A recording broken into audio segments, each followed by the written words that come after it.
Olá, e para este primeiro com a palavra após, uma decisão histórica que está sendo tida como histórica por vários segmentos políticos, analistas, jornalistas de todo o país, de uma das cortes superiores, me refiro à decisão da semana passada do TSE. Este é o primeiro programa após aquela decisão, não poderíamos deixar de abordá-la. Como você bem já deve ter acompanhado mais ou menos, essa é uma das práticas que a pauta do Com a Palavra procura, aí com algum esforço, seguir, que é ter um elemento factual, algo que esteja na ordem do dia do noticiário, entre os noticiosos aí, e trazer como, primeiro, pelo menos o mote inicial, A gente fala também sobre política de Alagoas, política eleitoral, política nacional, conjuntura nacional também, mas sempre procurando manter aí essa afinidade com a realidade.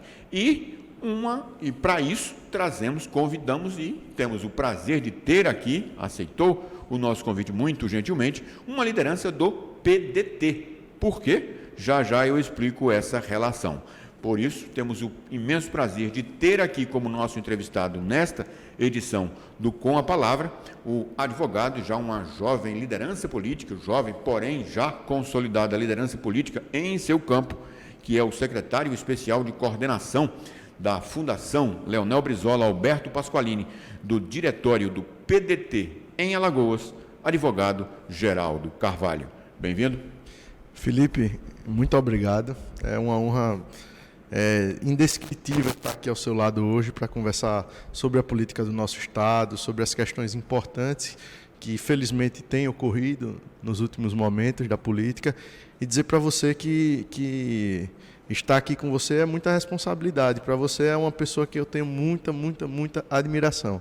E aí eu quero agradecer e dizer que a recíproca é absolutamente verdadeira em relação ao prazer e satisfação de estar com você aqui. Imensamente lisonjeado por estas palavras, com certeza, do fundo do coração. Muitíssimo grato por isso. E vindo aí, ao nosso contexto, aí a gente coloca qual é o motivo. Obviamente que a gente está se referindo à decisão do Tribunal Superior Eleitoral, do TSE, que tornou inelegível o ex-presidente Jair Bolsonaro. Além agora de ser o primeiro presidente do pós-período de redemocratização do país a não ser reeleito, é agora o primeiro a se tornar inelegível por todos aqueles motivos colocados lá pelo TSE. E aí, caríssimo, antes de cair para a pergunta, efetivamente, gostaria de fazer uma menção aqui, que é o seguinte, fazer a justiça, primeiramente, um dos perfis de redes sociais, mais especificamente do Instagram, um dos perfis lá, o Seremos Resistência, estou dando aqui o crédito de quem trouxe, fazendo a seguinte analogia. Muita gente achava que a marcação pelo presidente do TSE, ministro Alexandre de Moraes, da primeira sessão para o dia 22, que é o número do PL, partido do ex-presidente Jair Bolsonaro, já seria uma simbologia, porém o resultado teve mais simbologias ainda, foi mais carregado de simbologias ainda, quais sejam o primeiro voto do relator, ministro Benedito Gonçalves, um homem negro. O voto que decidiu pela cassação, que firmou aí, selou o destino da inelegibilidade de Jair Bolsonaro, foi proferido por uma mulher, ministra Carmen Lúcia. E tudo isso se deu no mês do orgulho. Ou seja, 3 dos segmentos que foram, para falar pouco, antagonizados pelo ex-presidente, se tornaram protagonistas desse destino. E aí, para cair mais especificamente na política, eu o perguntaria, eu o questionaria, no âmbito do PDT, enquanto o partido. Aliás, o outro elemento, desculpe interrompê-lo, a ação foi proposta por um nordestino, o advogado Valber Agra. E aí eu perguntaria, o partido, ele se associaria, ele capitalizaria, isso entraria para a história também associado ao PDT, como entraram várias outras questões negativas relacionadas a partidos de esquerda, em especial, por exemplo, PT. Felipe, essa associação foi muito inteligente da parte da Seremos Resistência, mas ela está um pouquinho incompleta. Você lembrou do Dr. Valber, que é um nordestino, mas o advogado do PDT, faz parte do jurídico do PDT, e aí nasce uma outra relação que não é coincidência. Uma ação do PDT, Partido Democrático Trabalhista, legatário atual, em termos partidários, do legado de Getúlio Vargas, na Justiça Eleitoral, no ano do seu aniversário de 90 anos, justiça esta fundada há 90 anos atrás por Getúlio Vargas, o precursor do trabalhismo no Brasil, ou seja, tem um pouquinho mais de coincidência, que não é mera coincidência, é prova de que, ao contrário do partido que você mencionou agora por último, o PT, a gente fez muito mais pelo Brasil. A gente consolidou instituições há 90 anos atrás que permitiram um avanço histórico no combate à escravidão, um avanço histórico na participação da mulher da política. Foi o mesmo PDT lá atrás, foi o mesmo Getúlio, o mesmo trabalhismo que garantiu o voto feminino, foi o mesmo trabalhismo que garantiu o voto universal e a justiça eleitoral para fiscalizar o cumprimento legítimo desse voto, foi o trabalhismo que que institucionalizou as leis trabalhistas que hoje a gente defende, contra a reforma trabalhista, e que hoje o legado do PDT, se a gente for olhar, e isso é só mais um elemento para a gente reforçar essa necessidade, o legado do PDT é absolutamente o que a gente mais tenta defender. A Previdência, quando foi atacada, foi instituída pela história do PDT, pelo trabalhismo nacional, instituído por Vargas, defendido por João Goulart, pelo qual foi deposto nas reformas de base que vieram em 1988 posteriormente, defendido por Brizola, e é isso que o PDT só reafirmou com essa ação, que a gente não vai para briga de mimimi, como diz, a gente vai para a briga onde precisa. O Bolsonaro precisava ser retirado das disputas democráticas aí para frente, porque o Bolsonaro é um contra-democrata. E o PDT, mais uma vez, realmente entrou para a história defendendo a democracia, fazendo esse papel importante. Mas, de qualquer forma, volto a colocar, isso ficaria associado da mesma maneira como outras questões estão associadas. Quando se associa para o lado negativo, o pessoal faz a associação brincando, né? Sempre coloca o sinalzinho de igual. Da mesma forma, isso se faria justiça? Obviamente que não seria muito comum da parte do brasileiro, mas isso ficaria associado ao PDT nessa proporção, como o senhor fala. O senhor acha que sim, vai implicar em o partido tomar alguma iniciativa para que fique, ou seria natural? Eu, pessoalmente, acharia que tão natural não seria, não. Né? Não se costuma fazer questões positivas na política brasileira, mas isso ficaria associado, o PDT vai até buscar esse protagonismo, essa associação com esse momento histórico que foi essa decisão do TSE? Eu acredito que sim, Felipe. Eu gostaria que isso ficasse de uma maneira mais clara. Mas, infelizmente, o Brasil ele padece de pouca valorização do que importa. Existe sempre uma disputa de narrativa que tira o foco. Por exemplo, é muito triste a gente ter disputado a eleição falando de identitarismos, a gente pensar em particularidades de como cada um ama, ou quando o que precisava ser discutido nas últimas eleições era que o povo estava sem emprego.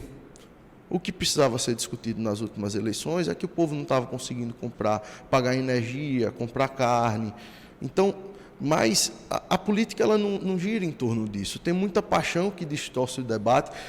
É esse tipo de paixão que, às vezes, dificulta que a massa populacional perceba que foi um ato de um partido que, infelizmente, é um partido que hoje está pequeno, um partido que já disputou uma presidência da República com Leonel Brizola e teve praticamente um empate com Lula naquela eleição que o Lula disputou posteriormente com Collor, no segundo turno. Mas, infelizmente, perceba, a mídia não focou nisso. mas porque a mídia não tem interesse de focar que o partido de Leonel de Moura Brizola, o partido de Darcy Ribeiro, que está aqui nesse livro, O Povo Brasileiro, está aqui o partido de João Goulart, o partido de João Goulart, eles não têm interesse. E porque hoje a maior liderança nacional é o Ciro Ferreira Gomes, que é um cara que revolucionou a história do Ceará, por onde passou enquanto ministro, deixou um legado que o que fez foi bem feito, mas é o partido que defende, que ainda hoje defende que juros não pode ser como é praticado no país. Isso inviabiliza que a Petrobras deve ser mantida no Brasil para que o povo se beneficie do fato da gente ter autossuficiência em petróleo.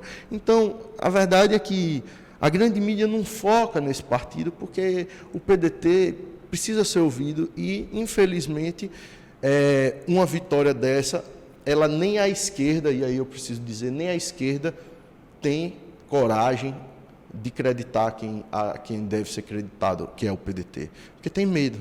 Porque o PDT, quando chegou no poder, mudou de verdade o país. Entendeu? Então, é o tipo de coisa que, infelizmente, a esquerda sabe que o PDT tem um papel fundamental, e fora aqui das outras ações, e não foi só essa, o PDT tem um histórico recente também de atuar judicialmente para resolver questões sensíveis. A gente não judicializa a política porque a gente quer sair da política. A gente judicializa quando é importante, por isso que ganha.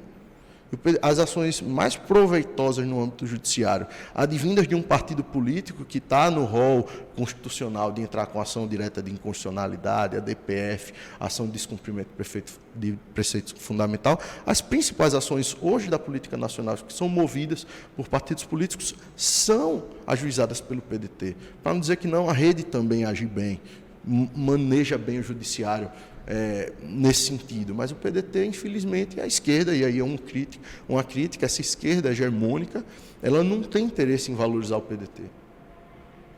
E aí é um aspecto que eu entraria posteriormente, mas já que o senhor mencionou, eu abordaria, que na verdade é uma cisão que, para a esquerda, do ponto de vista de aliança, de força eleitoral, não interessa a ninguém. Perfeito. E por que se continua nisso? Atribui a algum partido posição, essa coisa de hegemonia, ego.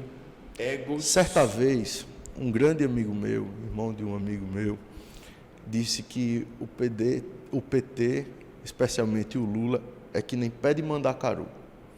Não dá sombra e nem encosto. E aí é meio que isso.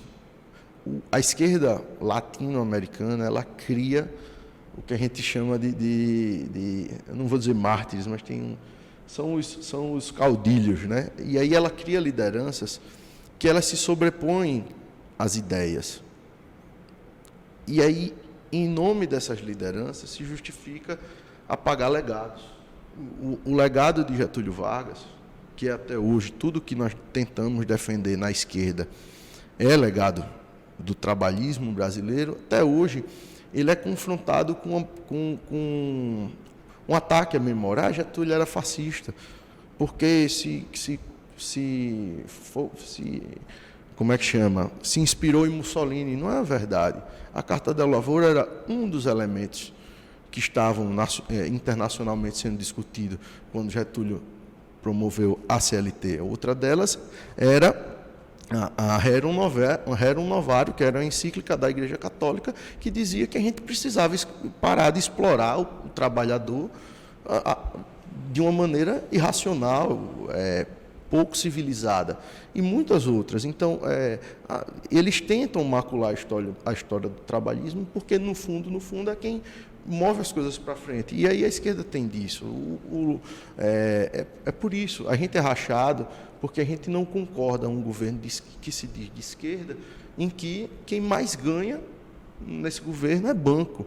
Isso não é de esquerda. Isso é neoliberalismo. É esquerda nos costumes, A cartilha do neoliberalismo diz isso, você dá em migalhas, você dá meramente assistencialismo, não estou dizendo que o assistencialismo não é fundamental, principalmente num país com um passivo de 400 anos de escravidão, é importante se dar assistência, mas a gente precisa, Alagoas, a gente precisa discutir indústria, a gente precisa ter aqui a reforma agrária, que foi uma coisa que não teve, que teve na Europa toda no século retrasado, 200 anos, nos Estados Unidos de mesma forma, é uma pauta capitalista. Só que no Brasil, essa esquerda, que aí eu estou aqui hoje como base, certo? Eu estou, inclusive, no governo federal. O Carlos Lupe, nosso presidente do nosso partido e ministro da Previdência, está no governo Lula, perfeito. A gente estava contra um Bolsonaro. Mas a gente precisa discutir o porquê que Fernando Henrique Cardoso, príncipe do neoliberalismo, fez mais reforma agrária do que os 13 anos do governo do PT. E é isso que a gente sempre volta a discutir. A gente não foge dessa discussão, ainda que ela revele uma contradição da esquerda, porque a gente precisa enfrentar, é missão de ofício. A gente tem que ser político no fácil e no difícil. E o PDT faz isso. Pois é. E com esta afirmação, essa colocação, entre tantas outras já foram feitas aqui, a gente vai para um intervalo até para você processar isso daí, mas daqui a pouco tem mais. Eu estou sendo muito prolixo. No Braskem Explica de hoje, vamos contar como a comunidade está participando do plano urbanístico, que vai detalhar a localização de equipamentos públicos e outras iniciativas para a melhoria dos flechais. Para que o plano urbanístico fique mais adequado às necessidades dos moradores, comerciantes e empresários da região, quase 1.000 contribuições foram colhidas em pesquisas online e reuniões presenciais. Essas contribuições foram consolidadas e serão apresentadas em novos encontros nas próximas semanas. E os moradores farão a validação final das ações planejadas para os flechais. A construção de uma unidade básica de saúde, creche, escola infantil, novas áreas de lazer e o pier de acesso à Lagoa Mundaú são algumas das iniciativas previstas. Para saber mais, acesse projetoflechais.com.br e acompanhe outras ações realizadas em Maceió em braskem.com.br/Alagoas.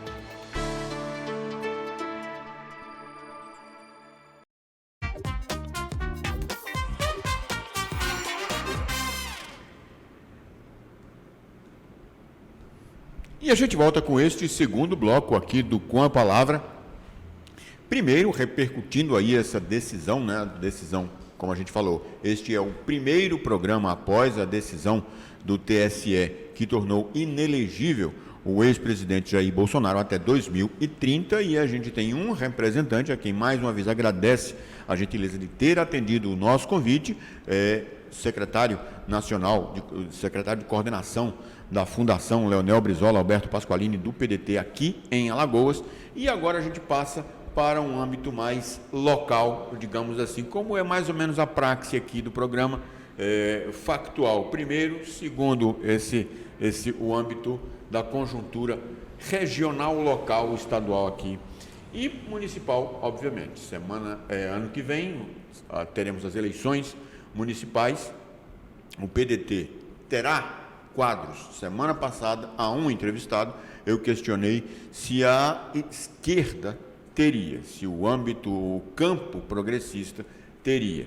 Na semana anterior, a uma liderança petista, questionei a mesma coisa.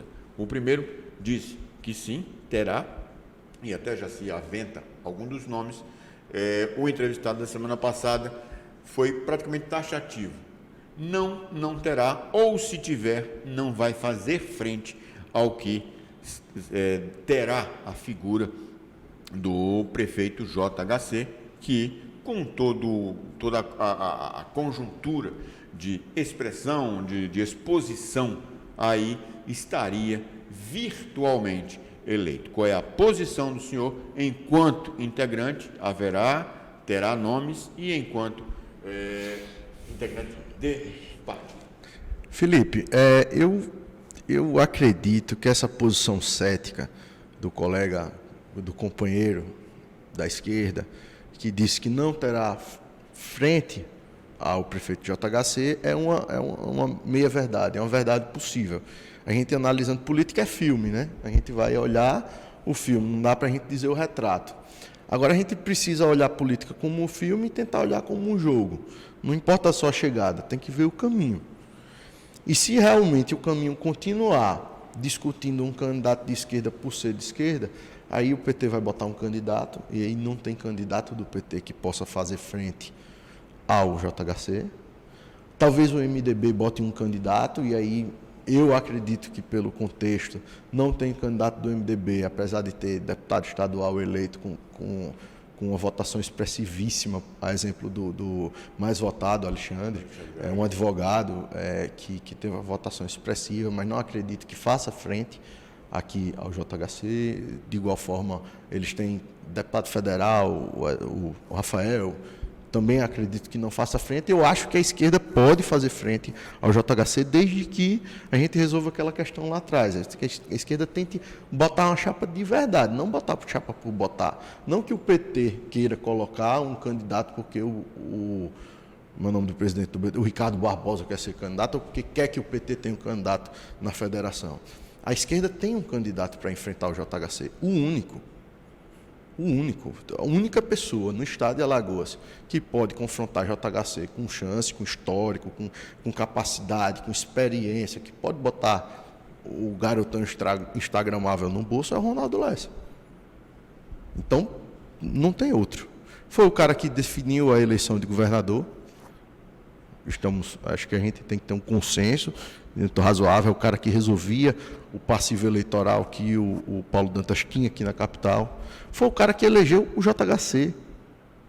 A gente só precisa... Então, é o único cara. Agora, se ficar escolhendo confrontar o JHC por confrontar, quem botar vai perder.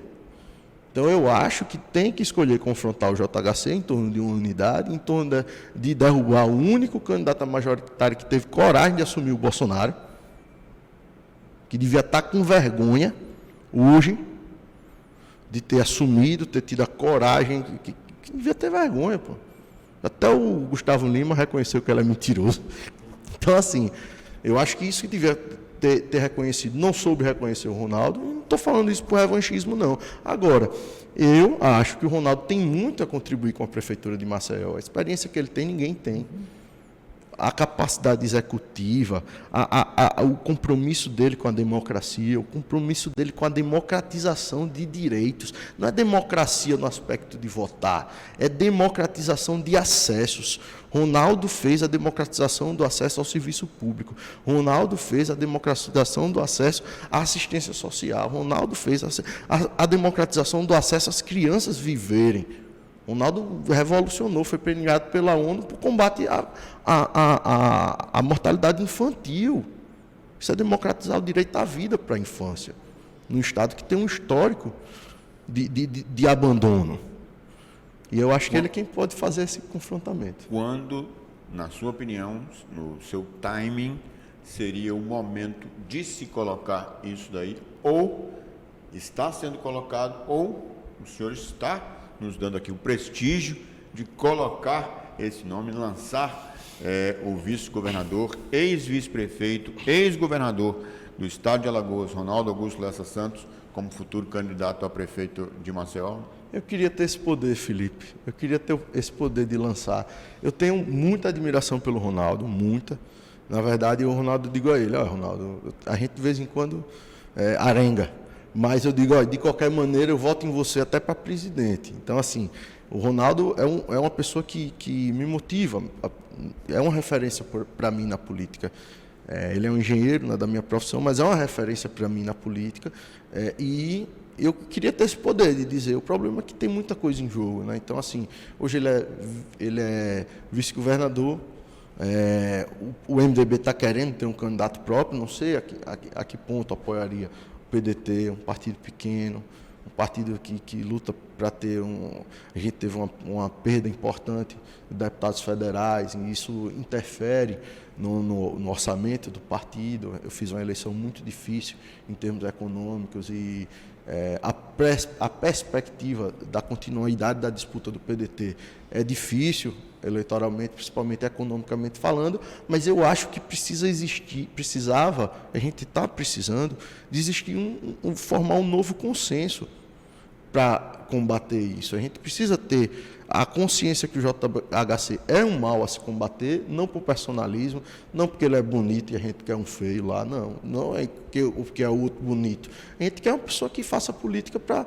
mexer em Maceió, né? Tem muita coisa ruim acontecendo. Alguns aspectos que vou me permitir aqui em relação à nossa audiência, que eventualmente já deve ter acompanhado isso daí, mas sempre, como falou inclusive o nosso entrevistado, como falam vários dos nossos entrevistados, há uma dinâmica, né?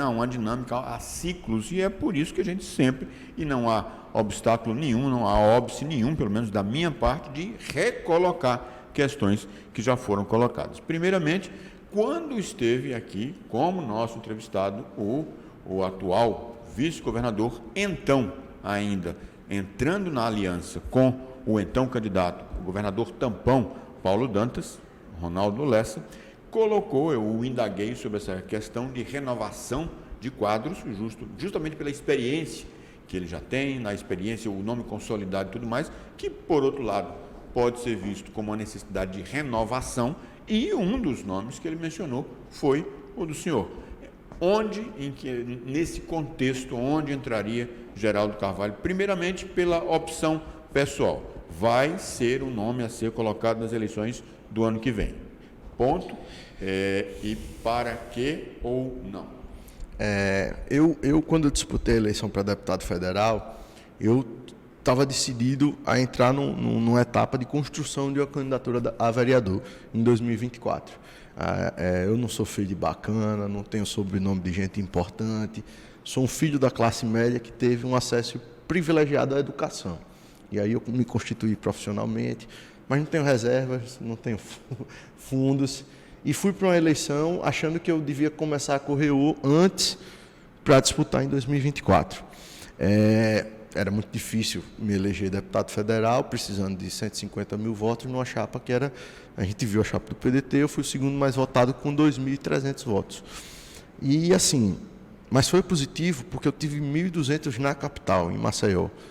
E é muito possível porque a gente está lidando com o voto de opinião.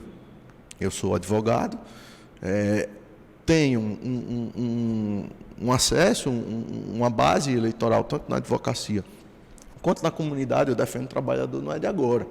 Então, o trabalhador sabe que tem em mim uma defesa jurídica, mas também política. Eu sempre deixei claro que eu tenho uma consciência que a defesa do trabalhador não pode se dar apenas nos tribunais. Porque nos tribunais a gente cumpre a lei. Nos tribunais a gente executa a lei que está posta. A defesa do trabalhador precisa se colocar um pouco antes, porque a gente precisa mexer na lei. É feita a lei. Exatamente, onde é feita a lei. Então eu precisava discutir com a população de Alagoas que não dá para aceitar uma reforma trabalhista que tira o direito do cara que que quer processar o seu patrão, o seu mau patrão, porque não recebeu salário. E aí, uma reforma trabalhista que veio dificultar esse acesso. Uma reforma previdenciária que veio inviabilizar, muitas vezes, que o advogado lá na frente vá lá e consiga aquele benefício para uma pessoa que muitas vezes trabalha desde os 12 anos.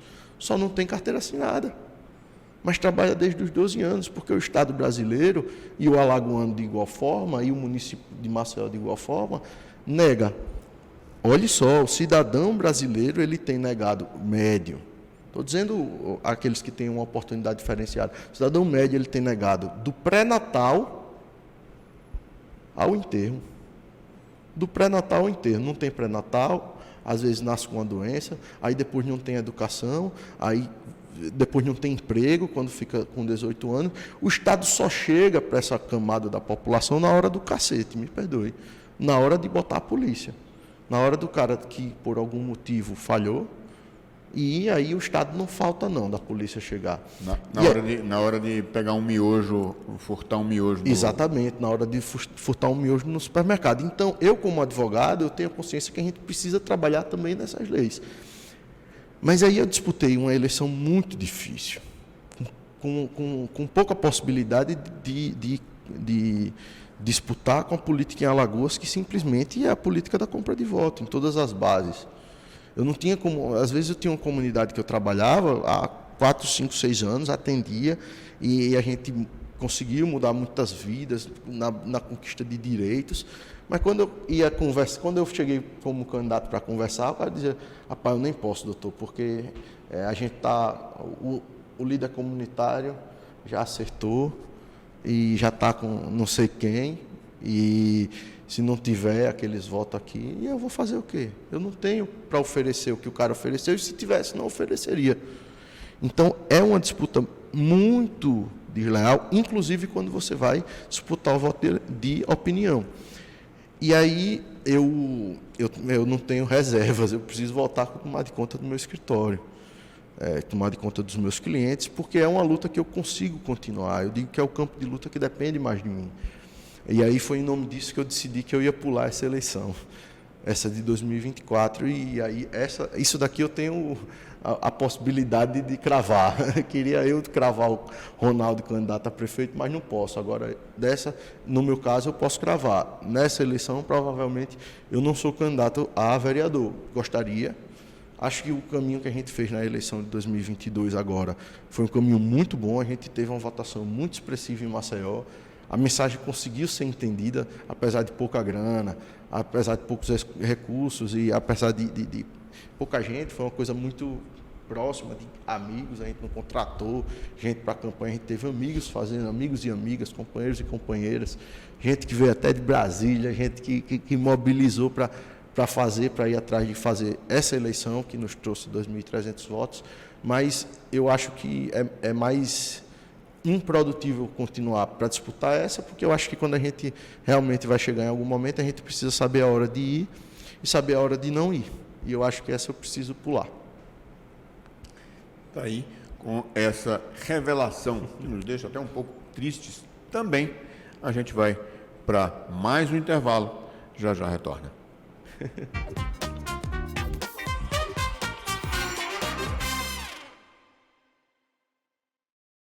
No Braskem Explica de hoje, vamos contar como a comunidade está participando do plano urbanístico, que vai detalhar a localização de equipamentos públicos e outras iniciativas para a melhoria dos flechais.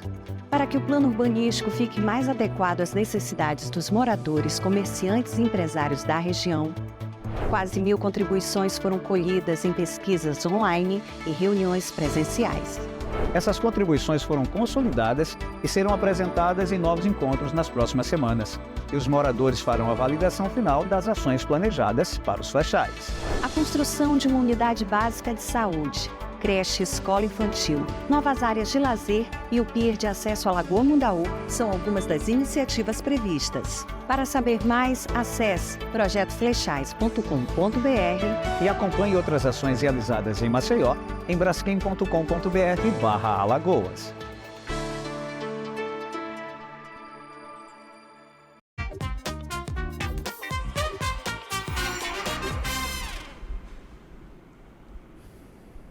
E a gente volta com este terceiro e último bloco, como a gente sempre costuma dizer quando a entrevista está rendendo, e esta, na minha opinião, a exemplo de todas as outras que temos tido aqui, e a gente agradece a isso, debita a isso, aos entrevistados, sobretudo, e essa, sim, também está pelas informações, pelo debate, pelas ideias colocadas aqui, pelas informações até já adiantadas pelo representante do PDT, que nós convidamos, volto a colocar, em virtude de ter sido o partido que propôs a ação que levou à inelegibilidade do ex-presidente Jair Bolsonaro até o ano de 2030. E com esse tema específico, a gente entra nesse outro âmbito, que é essa outra pauta, o terceiro bloco, digamos assim, daqui do Com a Palavra, que é o âmbito nacional.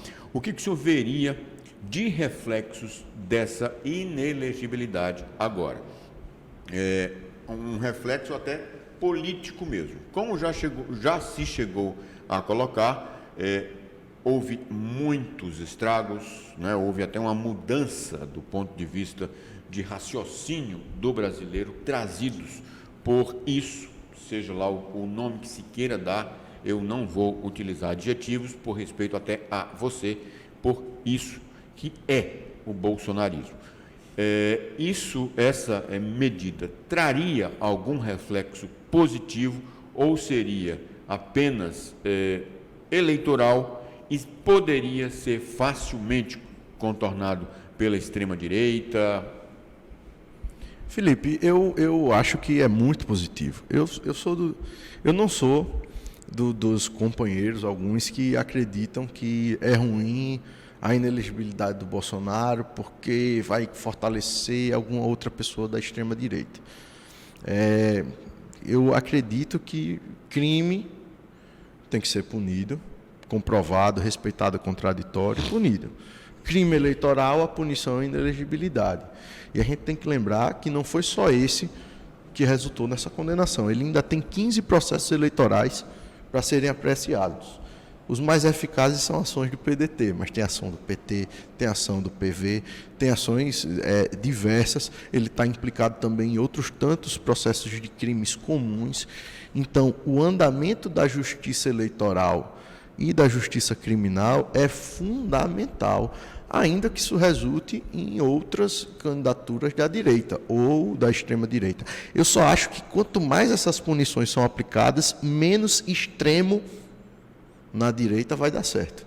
Porque a mensagem que o TSE passa com isso, eu achei interessante uma palavra usada pelo próprio Dr. Valber Braga, que ele disse assim, o TSE mostra que o poder federal não pode ser utilizado para, ele usa uma expressão, para paranoias golpistas.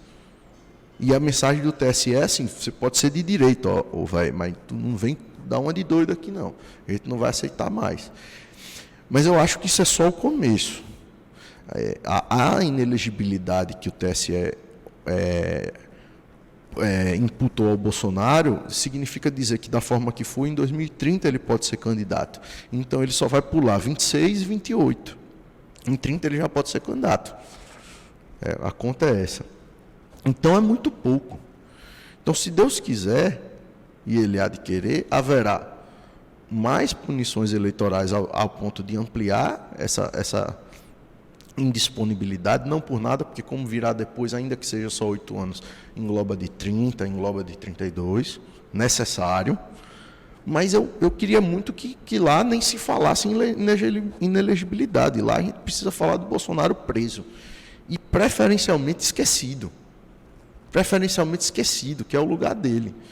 Não mais esquecido porque, como a exemplo do que foi feito na Alemanha após o Holocausto, a gente não pode esquecer o que ele fez. Bolsonaro foi um eugenista. Bolsonaro foi um nazista que não precisou pegar em armas. E aí, se você não usou adjetivos para não... Eu uso. Por favor. Eu uso, porque é necessário. Então, assim, o Bolsonaro tem que ser preso, não por nada. Não porque ele é de direita e que eu sou de esquerda, porque ele cometeu crimes. O Bolsonaro tem muita coisa a se entregar. Foi golpista, ele vendeu nossas estatais, vendeu a Eletrobras na calada da noite, ele vendeu uma carta de crédito do Banco do Brasil por mixaria, ele vendeu subsidiária da Petrobras por dinheiro, por um valor total, cujos acionistas já conseguiram em 3 anos dessa venda. Repare, o BNDES tinha uma parcela da Petrobras que foi vendida por um valor há 3 anos atrás, que 3 anos após agora, as pessoas que compraram já tiraram o que venderam. O nome disso é roubo. O nome disso é roubo. Isso ele recebeu em joia, eu acho, da Arábia. Então, assim, eu sou do partido sociopolítico e de entendimento e de defesa política, da escola de Brizola, de que o Bolsonaro lesou o Estado brasileiro, ele precisa ser preso por isso. Então, eu acho que é só o começo e espero que assim seja. E foi necessária essa punição eleitoral. E a propósito dessa questão que o senhor coloca sobre o perfil, né, o perfil para além da ideologia, o perfil mesmo, essa descaracterização enquanto político, porque realmente direita, esquerda, todos os elementos têm que estar presentes no espectro político. Da democracia. Como eu costumo dizer, democracia é, sobretudo, haver uma oposição. Se há um governo de esquerda, a oposição tem que ser de direita. Se há um governo de direita, a oposição tem que ser de esquerda. É o outro lado que faz a democracia. A oposição que faz a democracia. O governo sem democracia não é. O governo sem oposição é qualquer coisa menos democracia.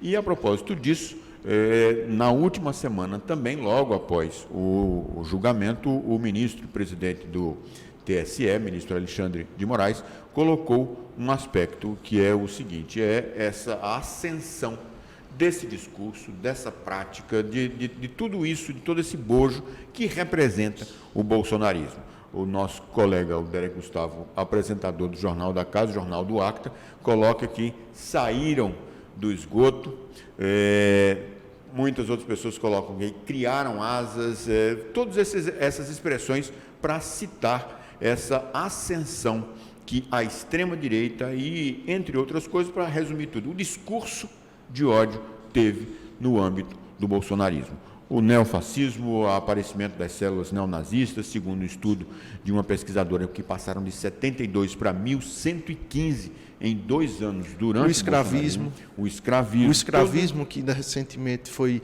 trazido de maneira gritante por aquela questão que surgiu nas vinícolas do Rio Grande do Sul e agora estão explodindo, não à toa, não deixou de acontecer. Agora o governo está fiscalizando, o Ministério do Trabalho voltou a fazer essa fiscalização e gritou. E aí eu colocaria um outro aspecto. Obviamente que isso em si é muito negativo, mas pelo menos se ter essa expressão seria menos nocivo, na sua opinião, do que existir, como sempre existiu e sempre existiria, e não se saber que está lá. Em outras palavras, você conhecer o adversário é mais estrategicamente mais garantido, ainda que se dê dessa forma, do que não se saber onde está esse extremismo? Eu vi alguma vez, nos tempos mais aquecidos, que o Bolsonaro, alguém disse assim, o Bolsonaro não é líder, ele não lidera pessoas, ele libera pessoas, libera sentimentos que estavam, não é que ele é um líder, é que ele é um liberador. O cara que vê o Bolsonaro agindo da maneira que age, diz, o presidente pode ser racista, por que eu vou me tolher? Por que eu não vou ser racista? O presidente é homofóbico, por que eu não vou ser?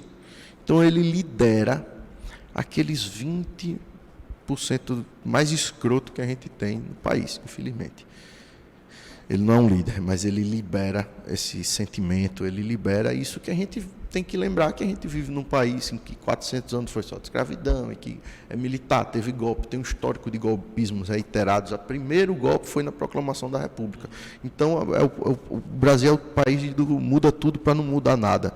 Alagoas é um caso grande disso, né? Então, assim, mas eu acho que a aplicação da lei, na verdade, eu acho que a superação disso, de nós como sociedade, enquanto civilização, a melhoria, o avanço nesse sentido, ele só pode se dar com confrontamento, com debate, porque o debate leva à educação, certo? A compreensão, e é por isso que a imprensa é tão importante, a imprensa séria, como a que você faz, e tantos amigos jornalistas que a gente tem. Então, a imprensa é importante, a educação é importante, e é por isso que ele inventou esse novo ensino médio aí, para deixar as crianças de escola pública sem estudar filosofia, sem conhecer a história. Então, é por isso que é muita coisa em jogo.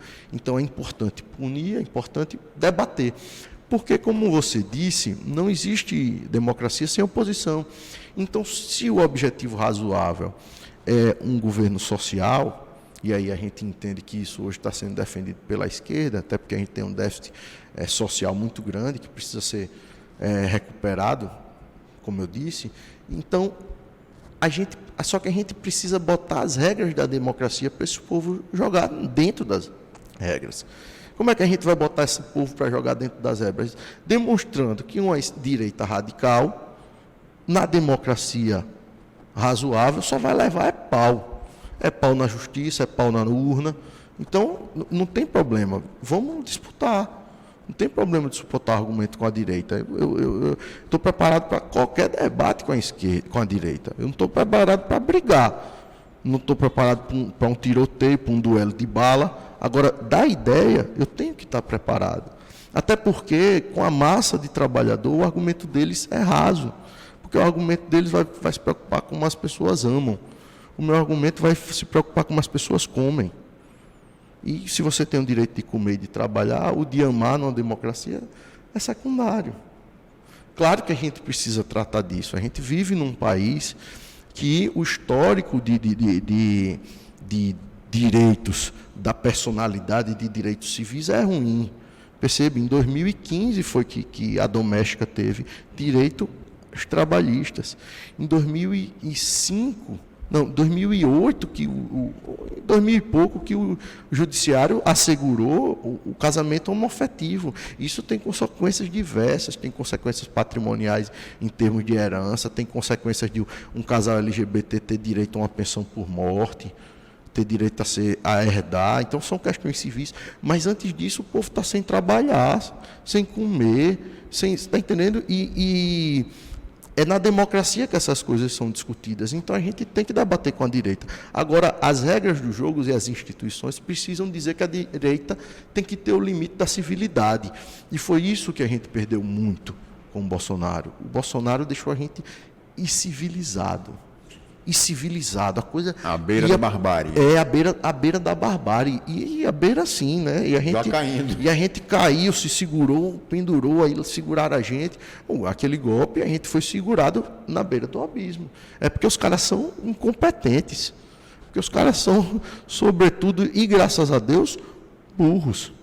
Repare, um coronel do Exército, como aquele coronel Cid, aquele baixinho que vivia agarrado com o Bolsonaro,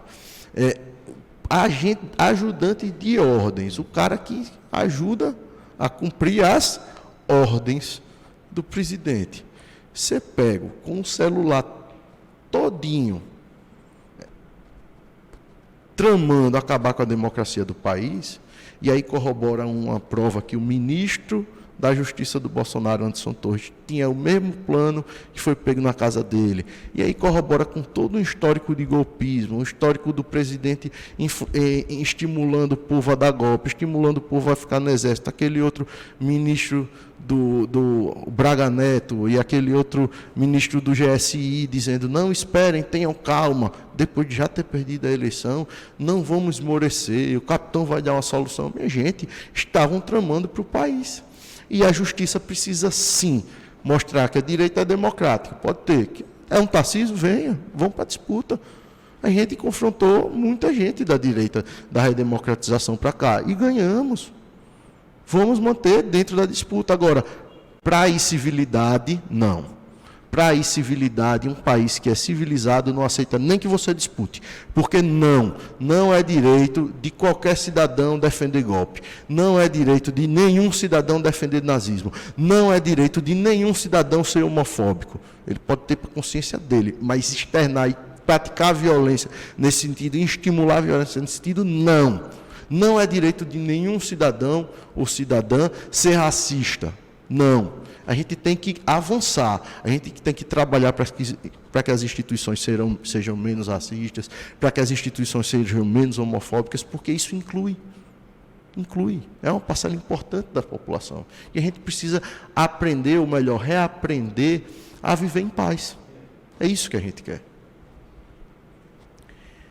Caríssimo secretário especial de coordenação da Fundação Leonel Brizola, Alberto Pasqualini, do Diretório Estadual do PDT de Alagoas, e uma das lideranças do PDT aqui no Estado, advogado Geraldo Carvalho, muito obrigado pela entrevista. Muito obrigado, Felipe Farias, jornalista, respeitado e referência para mim. Já que você falou de mim, estou falando de você. Bondade. Muito obrigado, meu amigo, e sempre que você me convidar, estarei aqui com muita honra, com muita satisfação e agradecendo pelo grande serviço que você presta à sociedade alagoana. Muito obrigado. Imensamente lisonjeado. Obrigado pelas palavras. Tamo junto. E a gente vai ficando por aqui. E como sempre, como você sabe, deixando aquele para refletir. Esse, mais uma vez, repetindo aí uma citação que foi de alguém da semana passada. A desvalorização do mundo dos homens se dá na mesma proporção da valorização do mundo das coisas. Karl Marx. Até.